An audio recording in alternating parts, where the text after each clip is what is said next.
are the final results.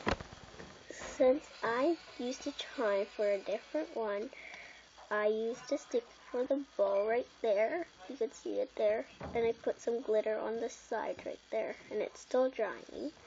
And of course you guys know this charm already. This heart beeping thingamajig. My case for my scissors. My scissors. This is the, see look, before, after. And my small little brush. Yeah, things kind of get crazy sometimes. So I didn't have really much time to do my phone and this bow. Ooh, next time I'm gonna do a tutorial doing it with all three of them together. And I'm gonna show you doing it with the pen too. So yeah. Thanks. Thanks for watching for this whole thing.